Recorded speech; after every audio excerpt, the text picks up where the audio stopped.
Welcome back to my channel women's health talk. और यहाँ पर हम बात करते हैं वुमेन्स के हेल्थ से रिलेटेड टॉपिक्स पर।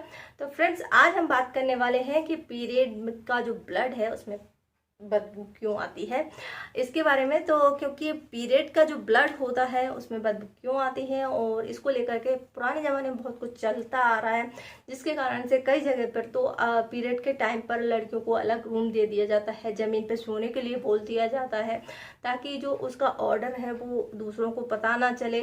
और घर में अगर भाई वगैरह हैं तो कई लोगों के यहाँ ये रिवाज अभी भी चल रहा है। तो इसमें पीरियड में जो बदबू आती है उसका रीज़न आज हम जानेंगे, और क्या ये बदबू या फिर पीरियड का जो ब्लड होता है वो गंदा होता है क्या। तो फ्रेंड्स, पीरियड का ब्लड की बात करें तो ये गंदा नहीं होता है, हमारी बॉडी का हिस्सा होता है। लेकिन अगर हम पुराने ज़माने की बात करें, जहाँ पर कहते हैं कि जो पीरियड का ब्लड है वो गंदा होता है, तो उसका रीज़न भी है। उस बात को आप पूरी तरीके से झुठला नहीं सकते। लेकिन ऐसा भी नहीं है कि उसको, अगर किसी को पीरियड चल रहा है तो वो अशुद्ध हो गई, अछूत हो गई।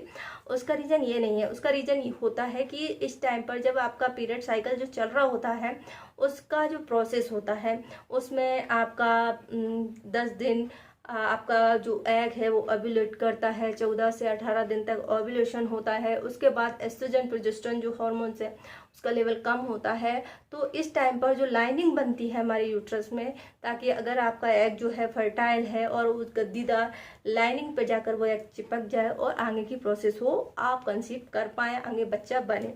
ये सारी प्रोसेस के लिए हमारा अंदरूनी तौर पर सिस्टम काम करता है। लेकिन जब ये नहीं होता है, आप हमेशा तो हर महीने प्रेग्नेंट नहीं हो सकते, तो जब ये नहीं होता है तो जो लाइनिंग होती है वो टूट जाती है, और टूटकर ये पीरियड के थ्रू बाहर आती है। तो जो लाइनिंग बनती है वो बनती है हार्मोन्स के कारण से।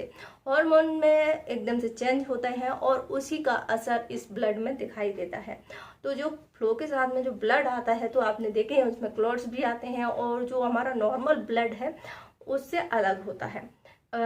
तो इसमें स्मेल आती है। तो उसकी स्मेल आने की रीज़न यही होता है क्योंकि हमारी जो अंदरूनी केमिकल प्रोसेस, हॉर्मोन्स क्या होते हैं, केमिकल्स होते हैं, वो केमिकल्स उसके साथ में मिले होते हैं, और उनका जो लेवल है वो काफ़ी हाई रहता है, और जब वो लेवल गिरता है तब ये रिलीज होते हैं। तो जो ब्लड का निकलता है उसमें ये स्मेल आती है।